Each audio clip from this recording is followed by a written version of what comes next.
Привет, мои маленькие. Прошлое видео вам понравилось, судя по лайкам и комментариям. Давайте наберем 400 подписчиков до Нового года. А мы начинаем. Саморазвитие — хуйня полная. В нынешнем понимании школьников саморазвитие — это поставить Годжу или Гатса на аватарку и написать что-то пафосное в описании. И дай бог, если это школьники. Я без преувеличения видел и довольно взрослых парней с этой хуйней. Речь пойдет не только про шизов с аниме на Ави, конечно же. Разберем и взрослые случаи. Я давно начал смотреть аниме, и в своей компании я подсадил на этот наркотик не один десяток человек. И могу сказать так. Да, мы иногда рофлим, мол, Ямадара или Итачек, но это было рофло ради. И никто из нас на серьезных щах не формировал свою личность вокруг какого-то персонажа. Еще смешнее, когда человек не читал мангу, не смотрел аниме, или не понимает идей персонажа, но спорит и говорит, что он это условный, блядь, Гатс. И нет, я не против тех, кто просто ставит эстетичные аватарки. Энакина, Гатса, Гриффита, Йохана или кого-нибудь еще. Я именно против тех, кто пытается убедить всех вокруг и себя, что он это сверхмен-гигачат. И в их речи можно услышать один мотив. Мол, я хочу развиваться, я поставил цели, иду к ней, я не буду тратить время на ненужные вещи, и те, кто так не делают, это лохи. Из ниже перечисленного, в принципе, они ничего и не делают.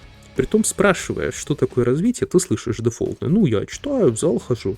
Что читаешь? Ну, там, волю к власти какую-то, богатый папа, бедный папа. Это, блядь, пиздец. Буквально эпидемия 21 века. Люди рвут себе жопы ради разорванных жоп. Они не понимают, что усилия надо прилагать грамотно, туда, куда их нужно приложить, а не куда угодно, лишь бы, блядь, приложить. Почему-то не всем понятно, что если ты просто разорвешь себе жопу в 4 разные направления, север, восток, запад и юг, это не значит, что ты преуспеешь в чем-то. Это просто значит, что ты разорвал себе очко. Я могу из жизни пример взять, где один знакомый начал изучать Таро.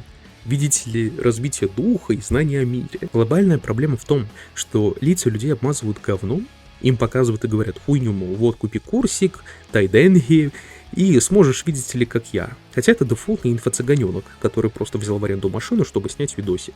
И люди причем ведутся, они без рофлов смотрят эту хуйню и думают, что это развитие, блять. Слушают инфо-цыганов, смотрят научпоп 105 до 5 охуительных фактов, почему-то долбоеб. И смешнее всего становится, когда подобный микрочелик заходит на территорию, где ты и правда что-то понимаешь. И все его несистемные знания идут нахуй, потому что вместо выстроенной системы у них в голове каша из говна из лозунгов. Есть варианты еще забавнее, когда челики покупают разную хуйню для иллюзорной эффективности. Или челы, которые думают, что всем не похуй на то, сколько кофе они выпили в день, или сколько книг они прочитали за утро. Мол, хи-хи-хи-ха, я выпил 8 кружек кофе за утро, 1 минуту позанимался йогой и поел охуительно полезный сэндвич. Я такой умничка, ебать, да кому не похуй. Или я прочитал все труды Гегеля. Ок, абсолютно похуй, что ты читаешь. Главное самому понимать, что ты прочитал, и запомнить это. Можно хоть всю библиотеку прочитать и нихуя не понять. У меня нет претензий к самой эффективности. Хочешь прожигать жизнь, прожигай дальше. У меня претензий к напыщенности, псевдоинтеллектуалам и охуенным спортсменам, которые с отвратительной техникой, крушав свое тело, пытаются выебнуться будущими проблемами со спиной, сухожилиями и башкой. Весь этот культ — это без рофлов и преувеличений одно из самых гнилых мест, которые только бывают в интернете. Потому что он как вирус, он заманивает миллионы людей в хуйню, которая проест годы жизни, вместо четко поставленных целей понимания и их понимания себя и планомерного выполнения задач для этой цели, или хотя бы обычного поддержания здоровья в норме. Они советуют читать хуйню, делать хуйню, покупать хуйню, и в итоге в нашем обществе все больше и больше людей с говном в голове. В конце скажу, что есть на самом деле хорошие примеры, когда челик начал с этого, но из-за присутствия головы на плечах челик ушел от интернет-пропаганды и пошел изучать сам то, что хотел. Античную философию, пошел в зал, или с умеренными нагрузками, с правильной техники. Начал прогрессировать, причем очень даже неплохо. Набирает вес, учится и просто красавчик. Развил коммуникацию и расширяет свой кругозор.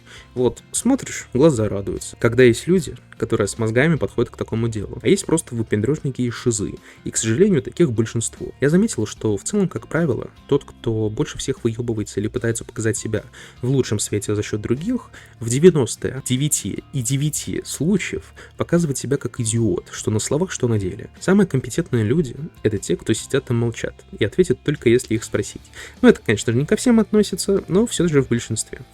Вторая часть будет про харизму и про то, как она стала ядом 21 века. Подписывайтесь, чтобы не пропустить. Тут не будет советов, что почитать, чтобы избежать этого или чего-то такого. Тут больше зависит от самого человека. Единственный способ избежать деградации — это думать своей головой и пытаться понять себя, свои цели и желания.